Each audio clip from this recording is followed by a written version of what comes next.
जनहित सिर्फ जुमला, सत्ताधीशों का लक्ष्य मनमानी व शोषण। सम्मानीय देशवासियों, जरा अपने आसपास राजनीतिक परिस्थितियों पर और अपने जीवन पर जरा गौर करें। आप पाएंगे कि सरकार का सारा ध्यान नागरिकों की इनकम एवं उसके स्रोत की जानकारी पर रहता है, परंतु नागरिकों की गरीबी के सोर्स पर सरकारें भूल से भी अपना मुंह नहीं खोलती, बिल्कुल अपने मुंह में दही जमा के बैठती है। एक तय लिमिट से अधिक कमाई करते ही सरकार का आयकर विभाग नोटिस भेज देता है, लेकिन बेरोजगारी में, भूख से मरते हुए और तरह तरह की समस्याओं से संघर्ष करते लोग सरकार के नोटिस में कभी आते ही नहीं। सरकार के नाम पर सत्ता में बैठी और सत्ता की प्रतीक्षा में बैठी संगठित राजनीतिक गैंग के जो सदस्य हैं, उनका मुख्य लक्ष्य जनता के टैक्स से जमा हुए अकूत धन यानी राजकोष एवं देश में मौजूद चल और अचल संपत्ति, चल और अचल संसाधनों की लूट में अपनी और अपने पूंजीपति मित्रों की हिस्सेदारी सुनिश्चित करना मात्र होता है। जनहित और जनसेवा की कस्में सिर्फ जनता को मूर्ख बनाने के हथियार मात्र हैं, और जब कस्मों से भी विश्वास उठने लगे तो जनता को आपस में लड़ा दो। धर्म के नाम पर लड़ा दो, जाति के नाम पर लड़ा दो, भाषा के नाम पर लड़ा दो, क्षेत्र के नाम पे लड़ा दो, आरक्षण के नाम पे लड़ा दो, बस लड़ा दो। क्योंकि जनता ने यदि लड़ना बंद कर दिया तो सवालों का बढ़ना शुरू हो जाएगा, और सवालों का जवाब तो इनके पास है ही नहीं। इन्हें तो बस मलाई चाटनी है और मनमाने नियम और कानून बनाकर जनता के शोषण एवं समस्याओं को बनाए रखना है, वो भी जनहित का दिखावा करते हुए। ध्यान रहे, जनता की सभी समस्याओं का अंत केवल तभी संभव है जब देश के प्रत्येक निर्वाचन क्षेत्र में जनशक्ति को स्थायी रूप से संगठित किया जाए एवं प्रत्येक निर्वाचन क्षेत्र में विषयवार नागरिक समितियों का गठन किया जाए तथा इन दोनों के माध्यम से जनता द्वारा अपने अपने निर्वाचित प्रतिनिधि पर जन नियंत्रण एवं जन मार्गदर्शन की मजबूत लगाम लगा दी जाए। आपको जानकर खुशी होगी कि नागरिक संगठन जन संप्रभुता संघ द्वारा देश में जनशक्ति को स्थायी रूप से सृजित एवं सुसंगठित करने के लिए तथा देश में जनता की संप्रभुता वाले वास्तविक लोकतंत्र की स्थापना करने के लिए एक बेहद खास अभियान आरंभ किया गया है, जिसका नाम है 1 मिनट की संकल्प क्रांति दूर कर सकती है सारी भ्रांति। दरअसल बतौर मतदाता हम सबको ये भ्रांति हो गई है कि मतदाता अकेला है, मतदाता कमजोर है, मतदाता विकल्पहीन है, मतदाता मजबूर है, मतदाता ज्यादा सत्ता बदल सकता है, व्यवस्था में बदलाव उसके बस की बात नहीं है। 1 मिनट की संकल्प क्रांति अभियान के माध्यम से हम देश के मतदाताओं के सामने जनशक्ति पैदा करने का एक बेहद सरल उपाय प्रस्तुत कर रहे हैं। हम देश के सभी जागरूक मतदाताओं से सिर्फ एक खास संकल्प को धारण करने की अपील कर रहे हैं। हम मतदाताओं से मात्र 1 मिनट के संकल्प का सहयोग मांग रहे हैं। प्रत्येक जागरूक मतदाता को मात्र ये संकल्प लेना है कि उसके निर्वाचन क्षेत्र में उचित जनशक्ति पैदा हो जाने के बाद विधानसभा या लोकसभा चुनाव के दौरान जब भी जनसंप्रभुता संघ एवं क्षेत्र में सक्रिय नागरिक संगठनों द्वारा अपील जारी की जाए, वो ऐसे किसी भी उम्मीदवार को वोट नहीं देगा जिसने जनता के साथ एक लिखित सर्विस एग्रीमेंट पर हस्ताक्षर करने से मना कर दिया।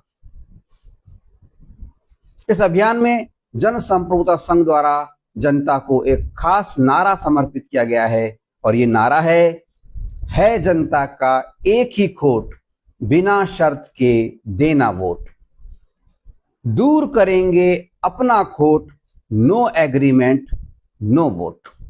देश के सभी जागरूक मतदाताओं से अनुरोध है कि कृपया अपने और अपने देश के लिए कुछ मिनट का समय निकालें और जन संप्रभुता संघ द्वारा जनशक्ति पैदा करने के लिए आरंभ किए गए इस संकल्प महाअभियान में अपना योगदान दें। योगदान देने के लिए आपको 4 मामूली से काम करने पड़ेंगे। नंबर 1, सबसे पहले अपने मोबाइल से एक निर्धारित प्रारूप में 1 मिनट का वीडियो रिकॉर्ड करना है, जिसमें इस बात की स्पष्ट घोषणा की जाए कि हम ऐसे किसी भी उम्मीदवार को वोट नहीं करेंगे जिसने जनता के साथ में एक लिखित सर्विस एग्रीमेंट पर हस्ताक्षर ना किए गए। नंबर 2, प्ले स्टोर पे जाएं और अपने मोबाइल में टेलीग्राम ऐप डाउनलोड करें। टेलीग्राम ऐप डाउनलोड करने के बाद में जन संप्रभुता संघ द्वारा टेलीग्राम ऐप पर बनाए गए जो 2 ग्रुप हैं, एक ग्रुप का नाम है संकल्प योद्धा सूचना ग्रुप और दूसरे ग्रुप का नाम है संकल्प योद्धा संवाद ग्रुप। सूचना ग्रुप की जो सेटिंग है वो एडमिन ऑनली है, यानी इसमें केवल एडमिन की तरफ से ही सूचनाएं भेजी जाएंगी, और संवाद ग्रुप में सभी आपस में जो भी सदस्य होंगे वो आपस में बातचीत कर सकते हैं। तो जिन लोगों को संवाद में रुचि नहीं है वो सूचना ग्रुप में तो अवश्य रहें, और हमारा निवेदन तो ये है कि दोनों ही ग्रुप में रहें तो बेहतर है, लेकिन सूचना ग्रुप में तो अवश्य रहें और कभी भी इस ग्रुप से बाहर ना निकलें। हमेशा रहें, 5 साल हो जाए 10 साल हो जाए, हमेशा रहें, क्योंकि जनता को जोड़ने का ये एक बहुत महत्वपूर्ण तरीका है। अगर हम निकल जाएंगे तो सारी जो हमारी मेहनत है वो खराब हो जाएगी। इसलिए दूसरा काम हमें क्या करना है, प्ले स्टोर पे जाकर के मोबाइल में टेलीग्राम ऐप डाउनलोड करना है और जन संपर्क संघ द्वारा बनाए गए ये जो 2 ग्रुप हैं, संकल्प योद्धा सूचना ग्रुप और संकल्प योद्धा संवाद ग्रुप, इन दोनों को ज्वाइन कर लेना है।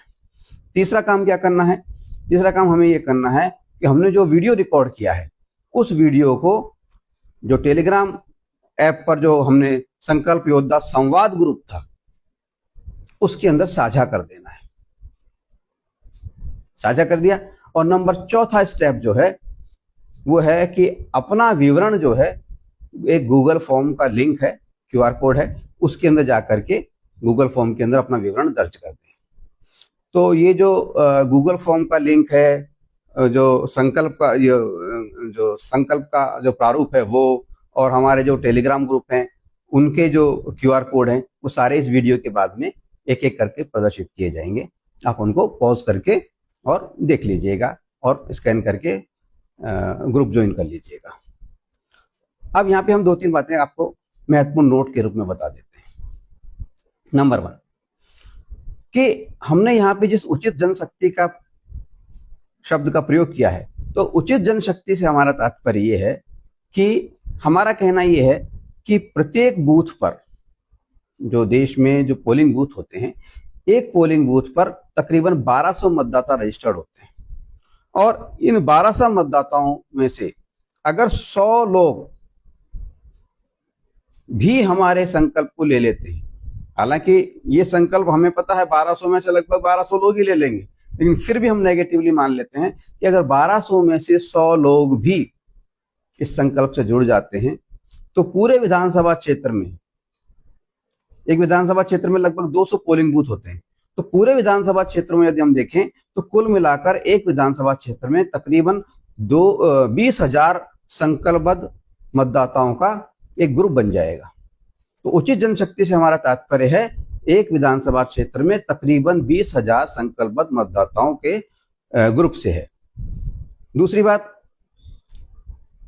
दूसरा पॉइंट हमारा ये है कि हम लगातार देश की जनता से निवेदन कर रहे हैं, और बार बार निवेदन के बावजूद देश और जनता के हित में व्यवस्था परिवर्तन के लिए चलाए जा रहे इस बेहद महत्वपूर्ण संकल्प महाअभियान में अपना 1 मिनट का भी योगदान देने में आनाकानी करने वाले जो व्यक्ति हैं, वो स्पष्ट रूप से ये बात समझ लें कि ऐसे लोग देश के लिए बेहद खतरनाक हैं, आत्मघाती हैं, वही लोग देश के गद्दार हैं। जो देश के लिए 1 मिनट भी नहीं निकाल सकता, वो क्या कर सकता? वो देश में रहने का हकदार ही नहीं हकीकत में। तो हमारा कहना यह है कि ऐसे लोग जो देश के लिए 1 मिनट भी नहीं दे सकते, वो देश के ऊपर भार हैं, और हमारे लिए वो जो देश का नहीं वो हमारा नहीं। ऐसे उदासीन व दिखावटी और कथित मित्रों और शुभचिंतकों की भीड़ की बजाय हम चंद जागरूक देश प्रेमियों के साथ में रहना या फिर बिल्कुल अकेला रहना पसंद करेंगे। तो मेरा आपसे निवेदन है कि देश के अगर यदि आप देशभक्त हैं तो आपको इस संकल्प महाअभियान में जुड़ना है, ताकि देश भी बचे और हमारे जो जनता है वो भी समस्या मुक्त और सुविधा युक्त बन सके। यदि आपके कोई सवाल हो जनसंपर्क संघ के बारे में या हमारे इस किसी भी कॉन्सेप्ट के बारे में, यदि आपको जो कोई जानकारी चाहिए, कोई सवाल जवाब आप करना चाहें, तो हमारा नंबर बाद में वीडियो के बाद में प्रदर्शित होगा। आप चाहें तो उसके ऊपर संपर्क कर सकते हैं। मोटा मोटी बताता हूँ 9414349467, इस पर भी आप संपर्क कर सकते हैं मुझसे। और आप चाहें तो इस वीडियो के बाद में कुछ और भी QR कोड, कुछ लिंक प्रदर्शित होंगे, जैसे कि एक तो होगा राजनीतिक जागरूकता संबंधी प्रश्नावली। इसके अंदर लगभग 95 के आसपास सवाल हैं, जिन सवालों के जरिए आपको राजनीतिक बहुत सारे मुद्दों पे जानकारी मिलेगी और बहुत जरूरी है आज के लिए, तो आप इस सबको देख सकते हैं। इसके अलावा जनसंपर्क संघ के बारे में अगर आप जानना चाहते हैं, उसका भी QR कोड आपको इस वीडियो के बाद में प्रदर्शित किया जाएगा, वहां से आप उसको भी जानकारी ले सकते हैं। इसके अलावा अगर आप संकल्प लेने के बाद में, संकल्प लेने के लिए जनसंपर्क संघ की सदस्यता अनिवार्य नहीं है, लेकिन यदि आप जनसंपर्क संघ से जुड़ना चाहते हैं तो आप संकल्प लेने के बाद में जनसंपर्क संघ की सदस्यता के फॉर्म और उसका जो ऑनलाइन फॉर्म है उसका QR कोड भी इसके वीडियो के बाद में प्रदर्शित होगा। आप चाहें तो उसके जरिए मेंबरशिप ले सकते हैं। और अंत में हम आपसे एक ही बात कहेंगे कि देश के अंदर जनता के सामने जितनी भी समस्याएं हैं, उन समस्याओं का लिंक कहीं ना कहीं कानून निर्माण की ताकत पर है, और कानून निर्माण की जो ताकत है वो हमारे वोट के जरिए गई हुई है और हमारे जनप्रतिनिधियों के पास में है। और जनप्रतिनिधियों की ये जो ताकत थी, ये ताकत उनके राजनीतिक आकाओं के पास में, जो आला कमान होते हैं, राजनीतिक दल के प्रमुख होते हैं, उनके पास कैद हो गई है। और उनके पास से एक ताकत पहुंच गई है पूंजीपतियों के पास। पूरा देश पूंजीवादी नीतियों के चंगुल में फंसा हुआ है। यदि हम अपना और अपने देश का भला चाहते हैं तो हमें इन पूंजीवादी नीतियों से अपने आप को, अपने देश को बचाना होगा, और हर नागरिक को समस्या मुक्त, सुविधा युक्त और मानवतावादी अगर हमें बनाना है, भारत विश्व समाज बनाना है, भारत देश को बनाना है, तो हमें क्या करना होगा? नागरिक शक्ति पैदा करनी होगी, नागरिक शक्ति। और इस नागरिक शक्ति के माध्यम से अपने अपने जनप्रतिनिधियों को अपने नियंत्रण में रखना होगा। आज तक नागरिक शक्ति सिर्फ इसीलिए पैदा नहीं हो पाई क्योंकि नागरिक शक्ति पैदा करने के लिए एक खास मुद्दे की आवश्यकता होती है, और मुद्दे बहुत सारे हैं। लोग मुद्दों की भटकाव में भटक जाते हैं और वो समझ नहीं पाते कि हमारा केंद्रीय मुद्दा कौन सा है। तो केंद्रीय मुद्दा ये है कि आप भी मतदाता हैं, मैं भी मतदाता हूं, आपकी भी इस लोकतंत्र में अपने प्रतिनिधि के सामने कोई हैसियत नहीं है और मेरी भी कोई हैसियत नहीं है, जबकि देने वाले हम ही हैं। इसलिए अब हमें अपनी हैसियत बनानी है। इसलिए अब हमें इस संकल्प महाअभियान के अंदर जुड़ना है और उसके माध्यम से एक बड़ी विशाल जनशक्ति को तैयार करना है। उम्मीद है आप सबका इसमें सहयोग मिलेगा। जय हिंद, जय भारत।